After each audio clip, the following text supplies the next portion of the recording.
नमस्कार दोस्तों। Commerce awareness के इस प्रोग्राम में बच्चों आज हम जानेंगे बिजनेस स्टडीज में किस तरह से एक्सीलेंट मार्क्स अचीव किए जाए। और बच्चों आज कॉमर्स में जो बिजनेस स्टडीज का जो सब्जेक्ट है उसमें एक्सीलेंट मार्क्स की जानकारी देने के लिए हमारे साथ बिजनेस स्टडीज की राइटर पूनम गांधी मैडम हमारे बीच मौजूद है। और बच्चों में सभी बच्चों की तरफ से और टीचर्स की तरफ से मैडम का बहुत बहुत स्वागत करता हूँ। नमस्ते गुड मैडम। मॉर्निंग। नमस्ते। Thank you so madam much बच्चे फॉर आपसे जानना इनवाइटिंग मी। चाहते हैं कि जो बिजनेस स्टडीज को लेसन है मैडम उनको किस तरह से याद किया जाए। मैडम कई बार क्या होता है कि कुछ टॉपिक्स में जैसे नेचर, फीचर्स, ऑब्जेक्टिव ये सब सेम ही महसूस होती है बच्चों को madam. Actually before coming two questions मैं एक पहले तो मैसेज देना चाहती हूँ बच्चों को कि तुम सबने कॉमर्स स्ट्रीम ली है तो you are at a very very good place. आपका करियर सेफ है, सिक्योर है। कॉमर्स स्ट्रीम के बाद तेरा नंबर ऑफ करियर ऑप्शंस, और कॉमर्स स्ट्रीम ली है तो सबसे ज्यादा इंपॉर्टेंट चीज ये है कि 11th एंड 12th में तुम लोगों का बेस बनेगा कॉमर्स का। अगर कोई ऐसा भी स्टूडेंट है जिसका 10th तक अच्छा रिकॉर्ड नहीं है एकेडमिक्स में, may be because you did not develop a good base in the science और मैथ्स और एनी अदर सब्जेक्ट, तो हम जनरली बच्चे कहते हैं कि मेरा अच्छा रिजल्ट नहीं आ रहा क्योंकि मेरा स्ट्रॉन्ग फाउंडेशन नहीं है। तो children you are in a new stream now. 11th and 12th जो है वो आपका कॉमर्स का बेस बनाएगा।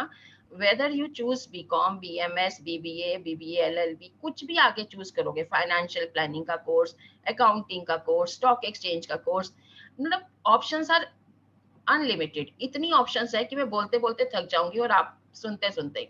इतनी ऑप्शंस है कॉमर्स के बाद। तो आप कॉमर्स में बेस अच्छा 11th 12th में बना लीजिए, और बेस स्ट्रांग बन गया तो आगे आप कहीं बिल्कुल भी हार नहीं मान सकते, कहीं नहीं पीछे हटेंगे क्योंकि आपका बेस स्ट्रांग बन गया। तो 11th 12th का बेस बनाइए। और उसके लिए सबसे पहले क्या मैं कहूंगी कि चैप्टर्स को अंडरस्टैंड कीजिए। Understanding of chapters is very very important. See, एक तो सबसे बड़ी मिथ जो बिजनेस स्टडीज में है ना, सबसे बड़ा एक लोगों के दिमाग में जो घुसा हुआ है कि ये एक रटने वाला सब्जेक्ट है। We can yes not ma'am. Score with memorising. हम पहली बात तो everything we can not memorise by heart. दूसरा, मेमोराइज करने से तुम्हें कभी भी बिजनेस स्टडीज में नंबर नहीं आएंगे। I can give you guarantee, आप फर्स्ट वर्ड से लेके लास्ट वर्ड तक रट लो तब भी आपके हाई मार्क्स नहीं आएंगे। रीजन बीइंग, आज की डेट में today the pattern of the business study paper is totally different. It is totally on understanding basis. तो आप सबसे पहले तो ये समझो, जैसे अकाउंट्स है, मैथ्स है, लॉजिकल पेपर्स है, वैसे ही आज की डेट में बिजनेस स्टडीज एक लॉजिकल पेपर बन चुका है। अंडरस्टैंडिंग बहुत ही ज्यादा जरूरी है। Children, without understanding none of you can score high in business studies. तो पहले तो इस चीज को अपने माइंड से हटाओ कि इस सब्जेक्ट को तो मैं साइड पे रख देता हूँ, लास्ट में रट लूंगा पॉइंट्स, खत्म, मेरा काम हो जाएगा। ऐसा नहीं होगा। आज की डेट में जो पेपर बनता है ना, वो सिर्फ अंडरस्टैंडिंग के बेस पे बनता है। और जैसे आप सर कह रहे हैं कि फीचर्स, ऑब्जेक्टिव, इंपॉर्टेंस, इसमें बच्चे कंफ्यूज होते हैं। तो पहले तो फर्स्ट ऑफ ऑल जब आप अंडरस्टैंड करेंगे, पहले ही ये चीजें निकलेंगी आपके माइंड से। सेकेंडली, फीचर्स जब आते हैं ना, फीचर्स, कैरेक्टरिस्टिक्स, नेचर, जब भी क्वेश्चन आया फीचर्स बताइए, कैरेक्टरिस्टिक्स बताइए, नेचर ऑफ दिस सब्जेक्ट बताइए, तो automatically we have to talk everything related to that concept. जैसे प्लानिंग का हमें पता है वो फ्यूचरिस्टिक होती है, वो बेस है, वो फर्स्ट फंक्शन है। तो उससे रिलेटेड उस कॉन्सेप्ट को एक्सप्लेन करने वाले जो पॉइंट्स होते हैं ना, वो आते हैं फीचर्स, नेचर और कैरेक्टरिस्टिक्स में। ऑब्जेक्टिव में हम बात करते हैं एंड रिजल्ट की, the ultimate goal, ultimate aim of that concept. अब प्लानिंग का अल्टीमेट गोल क्या है? अल्टीमेट गोल है systematic working and reaching to goal, achieving objective. Yes. तो अल्टीमेट गोल की जब बात करोगे ना, वो ऑब्जेक्टिव में बात होती है। फीचर्स में everything related to that concept, उस कॉन्सेप्ट को एक्सप्लेन करने के लिए जो डेफिनेशंस में है और जो चीजें तुम्हें उस कॉन्सेप्ट से रिलेटेड पता है, वो फीचर, नेचर और करेक्टरिस्टिक्स में आती हैं। प्लस ऑब्जेक्टिव में हमारा एंड रिजल्ट आता है, goal for which that is taken up. और जब हम इंपॉर्टेंस की बात आती है, इंपॉर्टेंस इन्हीं दोनों में से निकल के बनती है। कैसे? जो उसके पॉजिटिव थिंग हमने फीचर्स में डाले, उसके बेनिफिट, उसका सिग्निफिकेंस, वो हम सारे इंपॉर्टेंस में डाल देते हैं, क्योंकि फीचर्स में से हमें इंपॉर्टेंस भी मिलती है, फीचर्स में से हमें लिमिटेशंस भी मिलती है। Feature is explaining the whole concept. और इवन एक चीज बेटा ध्यान रखो, कई बार बच्चे कहते हैं इसका तो टॉपिक फीचर्स हमारे सिलेबस में ही नहीं है।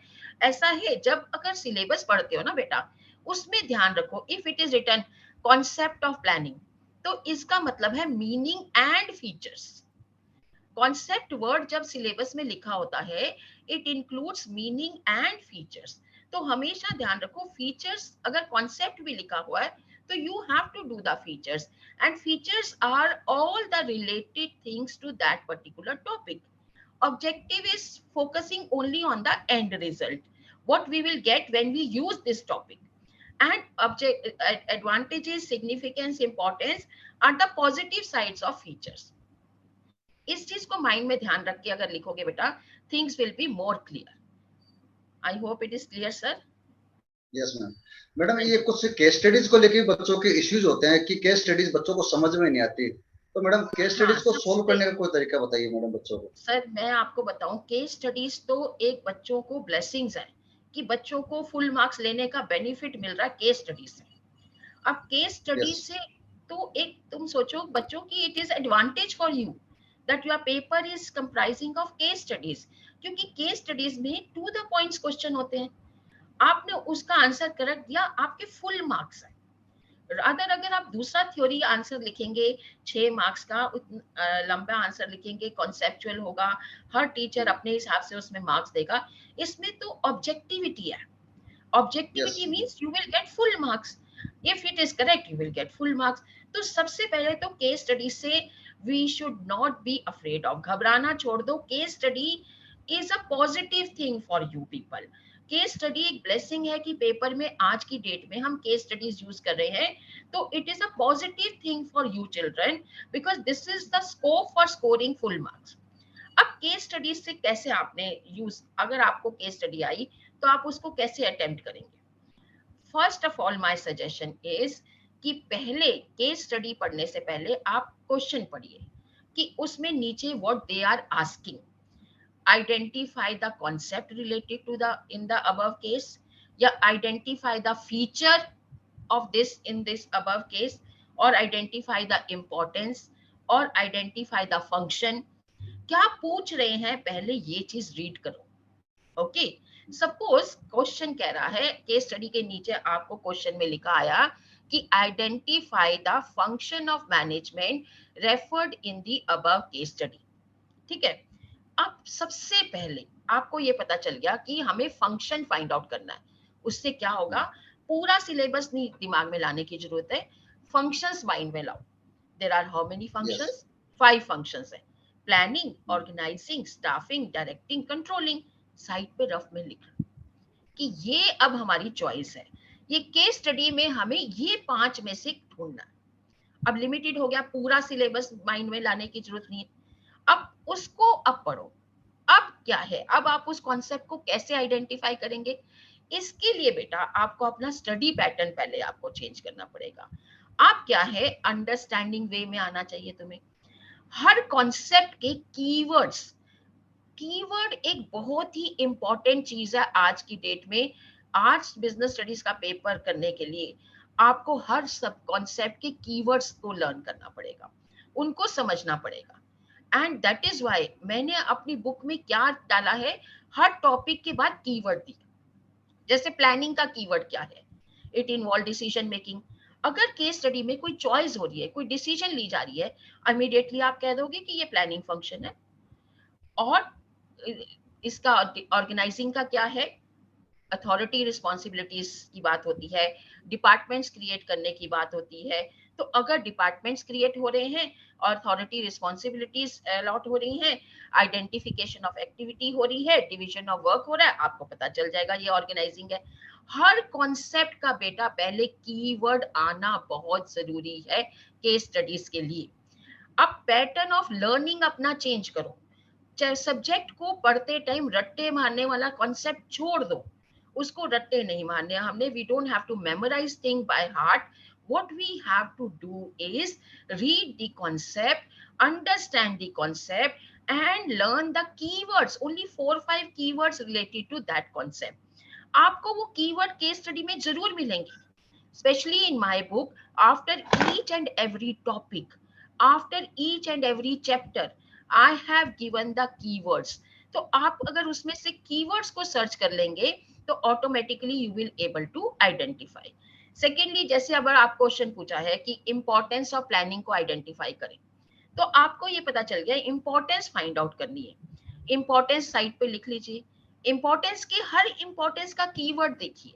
सर आज की डेट में हमें केस स्टडी के लिए कीवर्ड्स और आइडेंटिफिकेशन बहुत जरूरी है. व्हाई आई एम सेइंग कि ये चीजें आपको पहले पढ़नी है question. I give you an example. अब हम जैसे कहते हैं replacement of we with I, replacement of I with we. So ये हमें यस आई नहीं यूज करना चाहिए, हमें वी यूज करना चाहिए मैनेजमेंट में.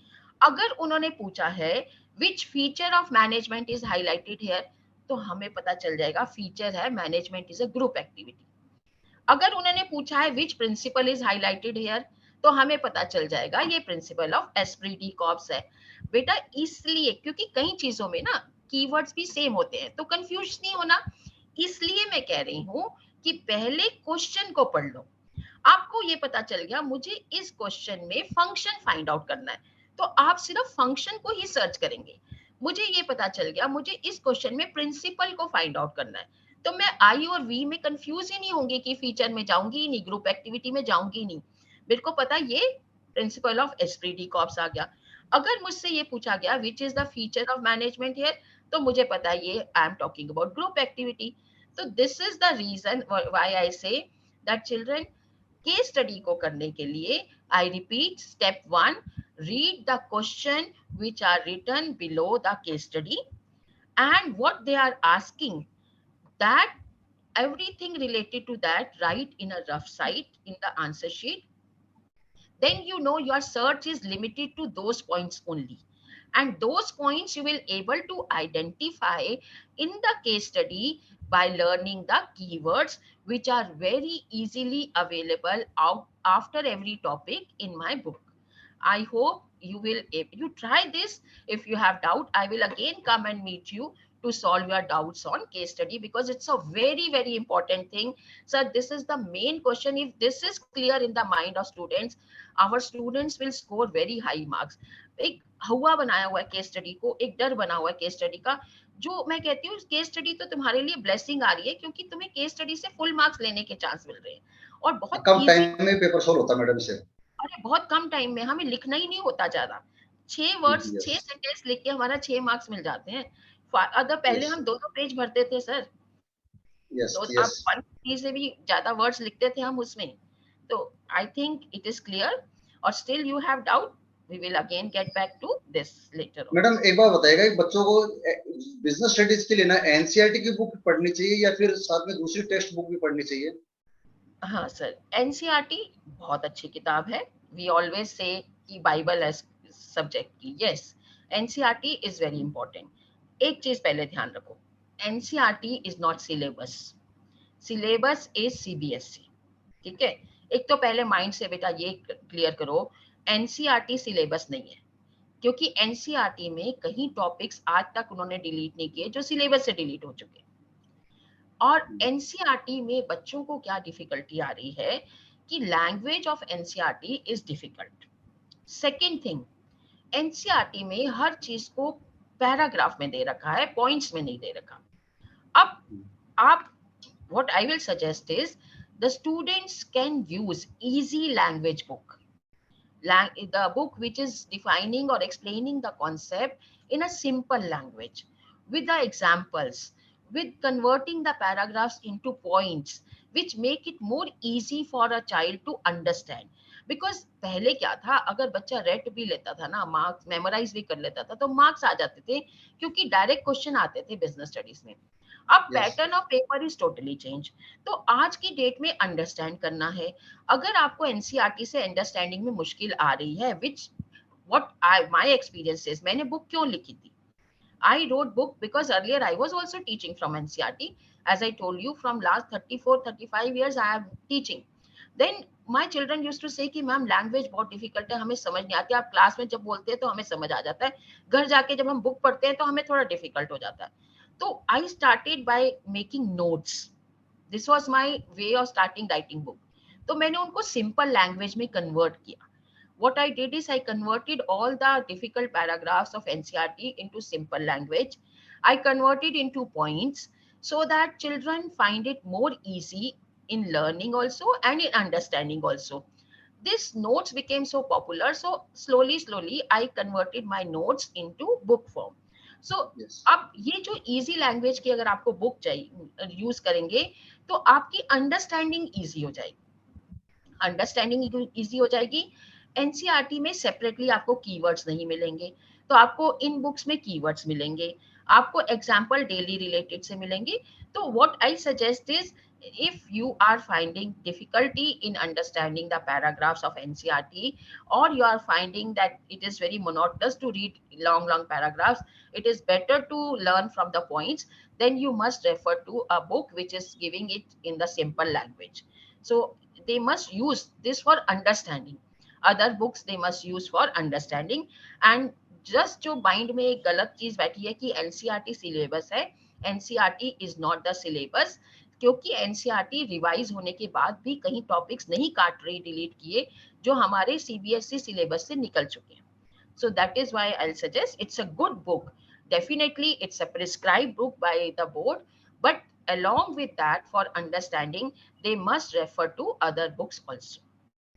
Okay, sir. Any next? Madam एक बार बच्चों की कुछ प्रॉब्लम्स होती है कि जो 2 मार्क्स के जो क्वेश्चन आते हैं, 3 के आते हैं, 5 के आते हैं, 6 के आते हैं, उनमें बच्चों को कितना लिखना चाहिए, कितने मतलब वर्ड्स होने चाहिए? सर एक्चुअली 1 मार्क में तो बहुत प्रॉब्लम इजी है कि भाई यू जस्ट हैव टू, उसमें 1 मार्क में आपको एमसीक्यू आएंगे या फिर 1 वर्ड वाले, तो वो तो आप 1 वर्ड में 1 सेंटेंस में खत्म करेंगे. 2 to 3 मार्क्स और 4 to 5 मार्क्स, 6 मार्क्स. अब इसमें अगर तो वो ऐसा क्वेश्चंस है रिलेटेड टू इम्पोर्टेंस है, फीचर्स हैं, या रिलेटेड टू द ऑब्जेक्टिव्स हैं, तो आप अगर 2 मार्क्स का है तो 2 पॉइंट्स लिखेंगे, 3 मार्क्स का है तो 3 पॉइंट्स लिखेंगे. उसमें भी वेटेज ऐसी होती है कि हाफ मार्क हेडिंग का होता है और हाफ मार्क एक्सप्लेनेशन का होता है. बट अगर वो पैराग्राफ का आंसर है, लाइक एक्सप्लेन वाली बात हो रही है, तो एक्सप्लेनेशन में I would suggest that 50 to 75 words का आंसर सफिशिएंट है फॉर 2 to 3 मार्क्स. और अगर आपका क्वेश्चन 4 to 5 मार्क्स का है तो आप 100 to 150 वर्ड्स में लिख लीजिए. 2 to 3 में आई विल सजेस्ट 50 to 75 या 100 वर्ड्स तक. और 4 to 5 में अगर पॉइंट्स हैं तो 4 पॉइंट्स लिखेंगे, 5 पॉइंट्स लिखेंगे. अगर आंसर आपका पॉइंट्स में आएगा तो उतने ही पॉइंट्स लिखिए जितने की वेटेज है. अगर 3 मार्क्स का है तो 3 पॉइंट्स लिखिए. बट अगर वो 3 मार्क्स का ऐसा क्वेश्चन है कि एक ही कॉन्सेप्ट को एक्सप्लेन करने की बात हो रही है, तो your explanation should restrict to 50 to 75 और 100 वर्ड्स. और अगर आपका मोर देन दैट है, 4 to 5 मार्क्स है, तो अगर पॉइंट्स में आंसर है तो you may right in 4 to 5 points. अगर पॉइंट्स में नहीं है तो एक्सप्लेनेशन की बात है तो 100 to 150 वर्ड्स. एंड 6 मार्क्स में मोर देन 150 वर्ड्स आप लिखिए. This is what I would suggest, but I would suggest that prefer to write points because it is better. You can always score high and more when you are writing your answer in points, and it is easy for an examiner also to evaluate your answer sheet. Children help your evaluators in checking. You know what happens if your presentation is neat and so well you have explained, the evaluators are also, examiners are also very happy and they are ready to give you marks. लंबे लंबे paragraph पढ़ने का time किसी examiner के पास या evaluator के पास होता नहीं है. तो यही मैं सजेस्ट करूंगी कि बेटा पॉइंट्स में लिखो. अगर 2-3 का है तो 2 पॉइंट्स लिखो, 3 का है तो 3 लिखो, 4 का है 4 लिखो. उसकी भी वेटेज ऐसी होती है. कई बार क्या है, अगर आपका पेपर छूट रहा है और आपका एक 5 मार्क्स का क्वेश्चन रह गया है, आपको 5 पॉइंट्स पता है, आप फर्स्ट पॉइंट को लिख के एक्सप्लेन करने में टाइम मत वेस्ट करना, क्योंकि उसमें आपको 1 मार्क ही मिलेगा. आप 5 पॉइंट लिख लो पहले, एटलीस्ट 2.5 मार्क मिल गए आपको. हाफ मार्क हेडिंग का होता है, हाफ मार्क एक्सप्लेनेशन का होता है. तो इसलिए बेटा आप उस हिसाब से अपना आंसर प्रेजेंट करो. एंड आई वुड सजेस्ट कोशिश करो कि आप अपना आंसर पॉइंट्स में लिखें। अगर नहीं पॉसिबल है तो पैराग्राफ्स की वेट, मैंने आपको वर्ड लिमिट बताई है, आप उसको फॉलो कीजिए। Thank you sir. मैडम कई बार हम देखते हैं कि कुछ बच्चे यूनिट टेस्ट में मतलब किन्हीं कारणों से रह जाते हैं या फिर प्री बोर्ड में बच्चे फेल हो जाते हैं, तो वो जो स्लो लर्नर्स बच्चे जो है हमारे हैं, उनको मैडम कौन से टॉपिक पढ़ाए जाने चाहिए या उन बच्चों को वो टॉपिक अच्छे से क्लियर कर लेने चाहिए ताकि वो आराम से पास हो जाए? स्लो लर्नर्स के लिए मैं ये कहूंगी कि बेसिकली अगर वो पूरा सिलेबस नहीं भी कर सकते तो कोशिश करें कि हेडिंग्स जो हैं पॉइंट्स की उनको पहले करें, और कीवर्ड्स को कर लें, और डिफरेंस टेबल्स को करें। एक्चुअली क्या है, आज की डेट में अभी तक जो पैटर्न हमारे माइंड में चल रहा है, अभी तो सैंपल पेपर नहीं आया, हम we all are eagerly waiting for CBSE sample paper release. पर अगर आज की डेट में जो हमारे पास पैटर्न है माइंड में, what we are expecting is कि 40 मार्क्स का तो one word answer आने वाले हैं objective type. It can be in the form of MCQ, it can be in the form of one word, it can be in the form of one sentence. जहां तक अभी तक pattern हमें समझ आया है, 50% पेपर तो 1 मार्क का बनना है, और 1 मार्कर ही तुम्हें पूरा स्कोर भी कराते हैं, पूरे जीरो भी उसी में आते हैं। तो उसके लिए भी जो स्लो लर्नर्स उसमें कैसे स्कोर कर सकते हैं, आपको कॉन्सेप्ट एक्चुअली 2-3 ऑप्शंस देते हैं जिसमें कंफ्यूजन होती है। डेलीगेशन डिसेंट्रलाइजेशन दोनों में कंफ्यूजन आ जाएगी, कोऑर्डिनेशन कोऑपरेशन में कंफ्यूजन आ जाएगी, like cooperation not individualism and harmony not Discord में कंफ्यूजन आ जाएगी। तो इन चीजों के लिए आप ये स्लो लर्नर्स अगर डिफरेंसेस को अच्छी तरह से कर लें तो पहले तो वो डिफरेंस से उनकी ये चीजें क्लियर हो जाएंगी। प्लस कुछ टॉपिक्स तो वाकई ऐसे सब्जेक्ट हर लेसन में है भी, लाइक फाइनेंशियल मार्केट में हमें पता है सेबी का क्वेश्चन आएगा ही, सिक्योरिटी यस एक्सचेंज आई। Board of India. ऐसे ही हमें कैपिटल फाइनेंस बिजनेस फाइनेंस में पता है कैपिटल स्ट्रक्चर और फाइनेंशियल प्लानिंग को वो कभी नहीं छोड़ते। फाइनेंशियल प्लानिंग और कैपिटल स्ट्रक्चर में क्वेश्चंस बनते हैं, कैपिटल बजटिंग पे क्वेश्चन बनता है, even in organising delegation decentralisation पे क्वेश्चन बनता है। तो ये कुछ ऐसी चीजें हैं, कुछ टॉपिक हर लेसन में ऐसे हैं जो वो अच्छी तरह से कर लें। और वो लिस्ट अगर आप कहेंगे later on I can share with you also. And also what I will suggest is वो हेडिंग्स और कीवर्ड्स पे जोर दें। उससे क्या है, उनको भी आइडेंटिफाई करना आसान होगा। प्लस डिफरेंस टेबल पे ध्यान दें। डिफरेंस टेबल अगर वो कर लेंगे ना तो वो एमसीक्यूज में कंफ्यूज नहीं होंगे, ऑब्जेक्टिव टाइप में स्कोर कर जाएंगे ज्यादा high. So this is what my suggestion is. और बेटा आज की डेट में कॉमर्स में स्लो लर्नर क्या है, कॉमर्स तो सबसे इजी स्ट्रीम है, जब उठाओगे ना तभी स्कोर कर लोगे। मेरे बच्चे ऐसे हैं जो प्री बोर्ड में फेल हो जाते हैं, प्री बोर्ड में 12, 13, 15 नंबर लेके 70, 80 लेके जाते हैं बोर्ड में। कॉमर्स ऐसा है, कभी घबराना नहीं है। आज भी बुक उठा के पढ़ना शुरू करोगे ना कवर अप कर लोगे। ऐसा नहीं है कि आपको यस। बहुत हार्ड वर्क करना पड़ेगा। यू आर ब्लेस्ड, आप इतनी अच्छी स्ट्रीम में है कॉमर्स में।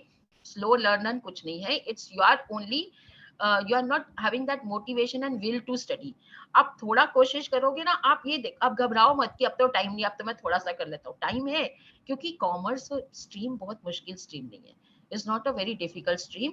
ये जिस दिन मैंने दिसंबर के बाद भी बच्चों को देखा है, उन्होंने स्टार्ट किया, बच्चे कहते मैम मुझे कुछ नहीं आता, मैंने कुछ किया ही नहीं अभी तक। कोई बात नहीं, घबरा, अब वो तो टाइम गया, अब हम ये नहीं कहते कि क्यों नहीं किया ऐसे, वो तो अब गया। कोई बात नहीं, अभी भी टाइम है। Pick up your book and start from the first chapter. कुछ नहीं बिगड़ा, कॉमर्स इजी स्ट्रीम है। अपने टीचर्स की help low, they will help you, they will let you know कि क्या ज्यादा इंपॉर्टेंट है, वो करिए। प्लस घबराइए नहीं, you will all score high because you have chosen a stream which is not very difficult. हाँ जी मैडम सर। कई बार बच्चे शिकायत करते हैं कि वो याद तो करते हैं लेकिन हाँ, याद करने के बाद जो कॉन्सेप्ट या कीवर्ड जो उन्होंने याद किए वो एग्जाम के टाइम भूल जाते हैं बच्चे, तो मैडम इसका हाँ, कुछ सॉल्यूशन बच्चों को बताइए आप। उसके लिए क्या है कि मैं बताऊं, बच्चा ना जब एक चैप्टर को लर्न करता है वो क्या करता है, कुछ बच्चों को आदत होती है पीछे के क्वेश्चंस करने की, कुछ बच्चों को आदत होती है सिर्फ चैप्टर्स को लर्न करने की। आप एक पैटर्न बनाइए। पढ़ने का क्या पैटर्न है, आप पहले तो आप चैप्टर को रीड करो और अंडरस्टैंड करो अच्छी तरह से। अंडरस्टैंड करने के बाद उस चैप्टर में से आप हेडिंग्स, कीवर्ड्स और डिफरेंसेस को लर्न कीजिए। पूरा चैप्टर एक्सप्लेनेशन को लर्न करने की कोई जरूरत नहीं है, you just have to understand. और अंडरस्टैंड करने के बाद आप हेडिंग्स को और कीवर्ड्स को और द डिफरेंस टेबल्स को लर्न कीजिए।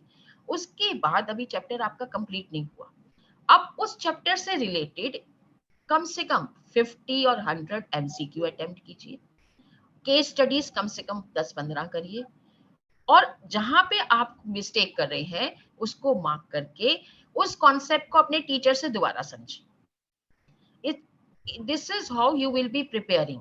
इसके बाद आप you will find your confidence level will go high.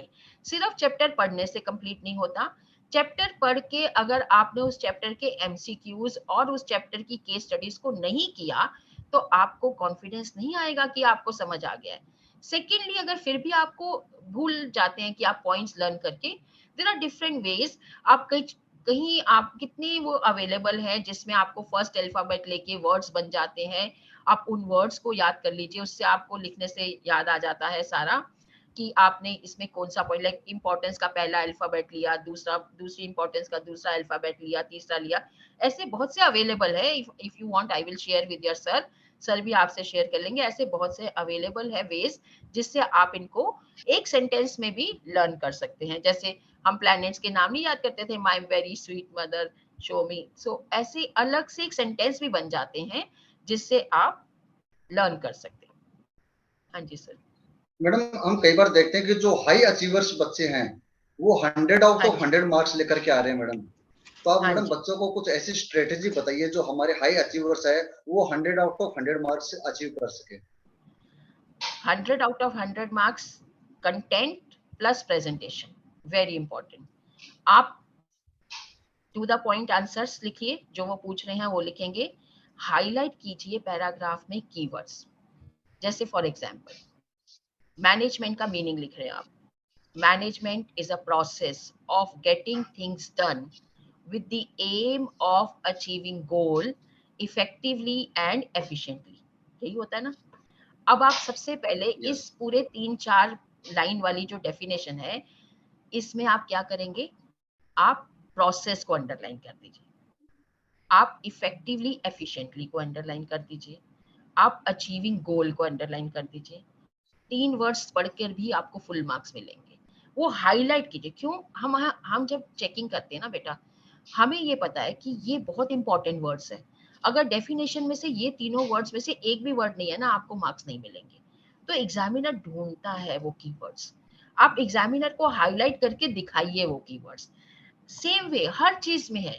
जैसे आप एस्प्री डी कॉप्स कर रहे हैं, टीम स्पिरिट को अंडरलाइन कर लीजिए, replacement of I with we को अंडरलाइन कर लीजिए, यूनियन स्ट्रेंथ को अंडरलाइन कर लीजिए। 3 चीज अंडरलाइन की, एकदम समझ आ गया भाई एग्जामिनर को, ये बच्चे को तो पता है इसका क्या क्रश, क्या है मेन, इसमें क्या चीज इंपॉर्टेंट है। हर चीज डेलीगेशन लिख रहे हैं, sharing of authority responsibility, absolute accountability, 2 word underline करेंगे, समझ आ जाएगा एग्जामिनर को कि इसको कितनी अच्छी तरह से कॉन्सेप्ट क्लियर है। अब अपनी प्रेजेंटेशन से बताइए कि मेरे को पूरा पैराग्राफ तो पता है, पर मुझे ये भी पता है कि मेन चीज इस कॉन्सेप्ट में क्या है। अपनी प्रेजेंटेशन में, अपने पैराग्राफ में आप अंडरलाइन कीजिए कीवर्ड्स। 4, 5, 6 मार्क्स में प्रेफर कीजिए चार्ट बनाना, अगर वो एक्सप्लेनेशन वाला डायरेक्ट क्वेश्चन है। अगर वो केस स्टडी वाला क्वेश्चन है तो वैसे ही टू द पॉइंट्स आप आंसर लिखेंगे तो आपको फुल यस। मार्क्स मिलेंगे। But if it is a question of process, process आ गया, सिलेक्शन प्रोसेस है, प्लानिंग प्रोसेस है, स्टाफिंग प्रोसेस है, तो आप चार्ट भी बनाइए। चार्ट बना के it will be more clear.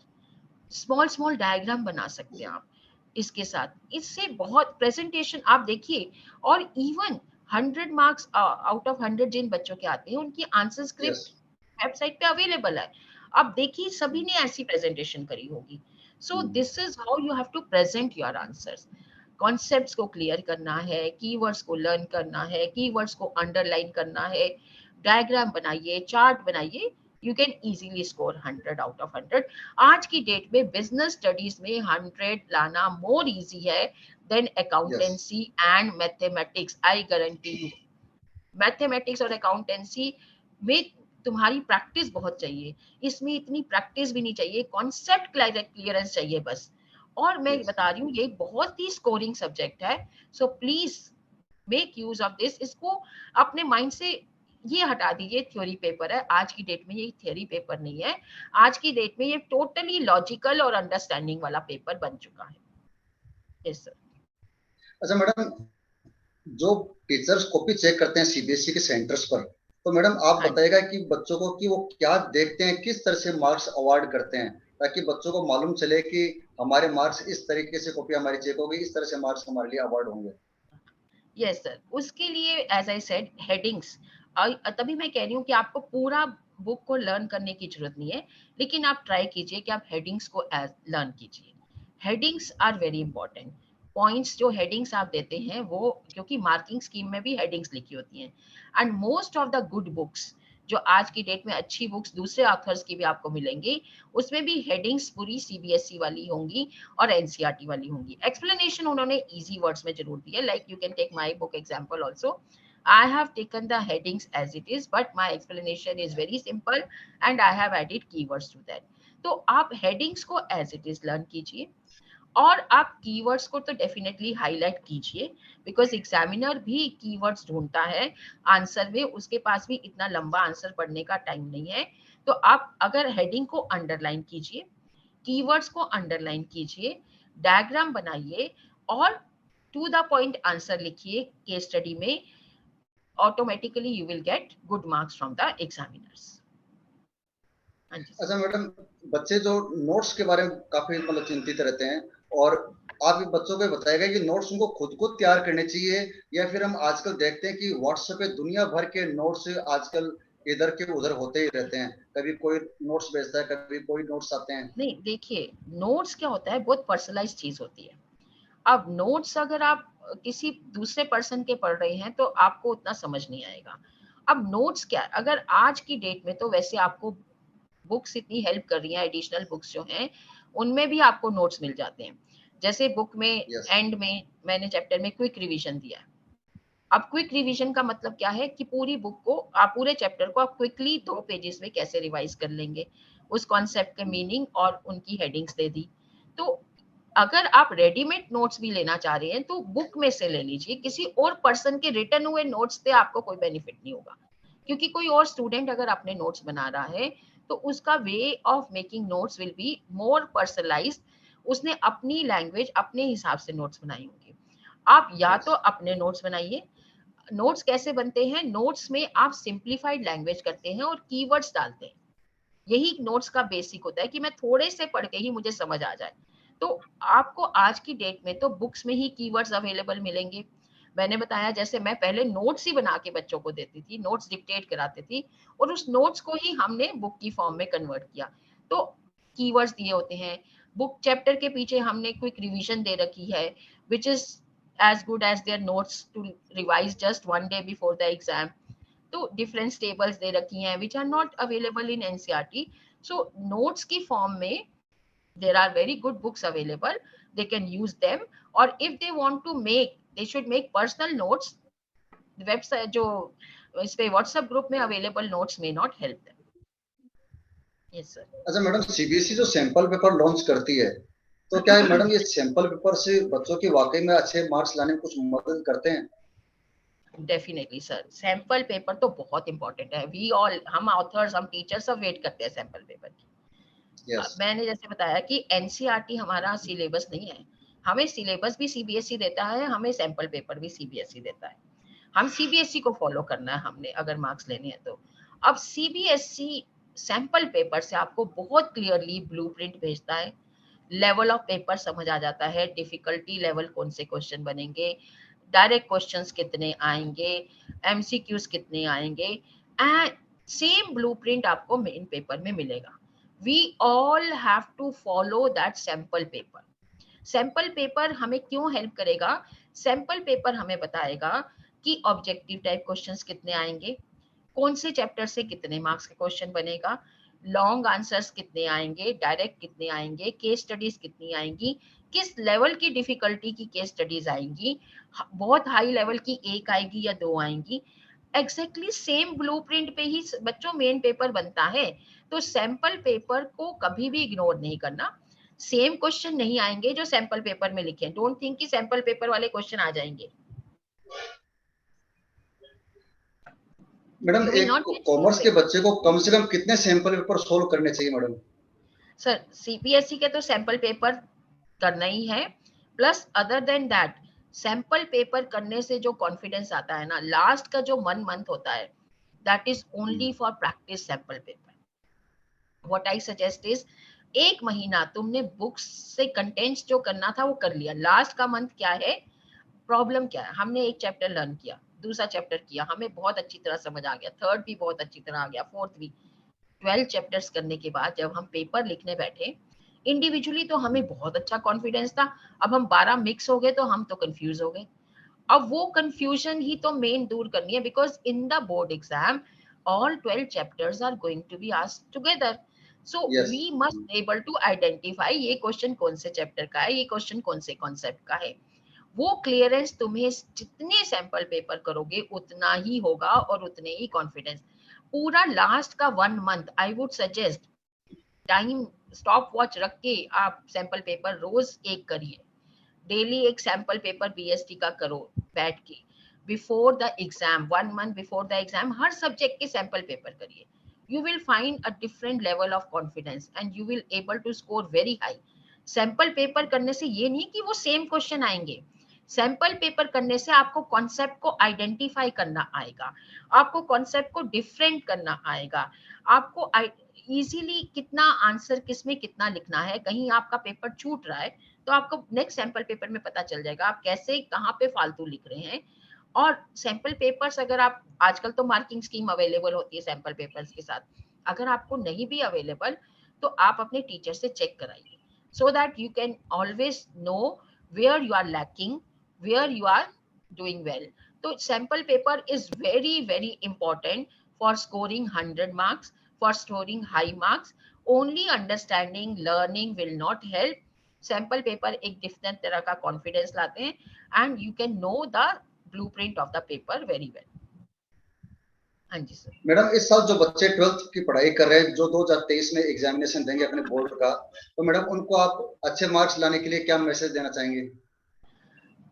First of all, my prayers and my wishes to all the students who will be appearing for 2023 for exam। बेटा, as I told you, business studies तो एक scoring paper है, logical paper है, understanding वाला paper है, ये theory paper नहीं है। इसमें मेमोराइज मत करो, don't go for memorisation of everything, इसको अंडरस्टैंड करो, अपने कॉन्सेप्ट्स क्लियर करो।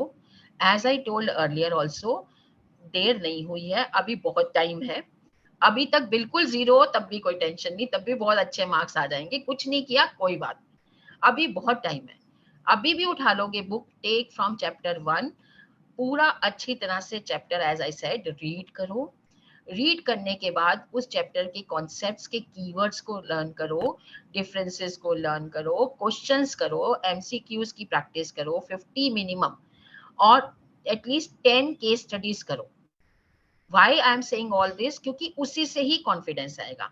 चैप्टर वाइज करने के बाद टुगेदर सैंपल पेपर्स जरूर करना, बिकॉज चैप्टर वाइज करने के बाद हमें पता है ये प्लानिंग फंक्शन है, ये ऑर्गेनाइजिंग फंक्शन है, ये स्टाफिंग फंक्शन है। जब हम मिक्स करेंगे ना, कंफ्यूजन वहीं पे आएगी कि ये स्टाफिंग है, ये ऑर्गेनाइजिंग है, ये तो मुझे ऑर्गेनाइजिंग, ये तो मुझे डायरेक्टिंग लग रहा है। ये सब चीजें क्लियर कैसे होती हैं, सैंपल पेपर से।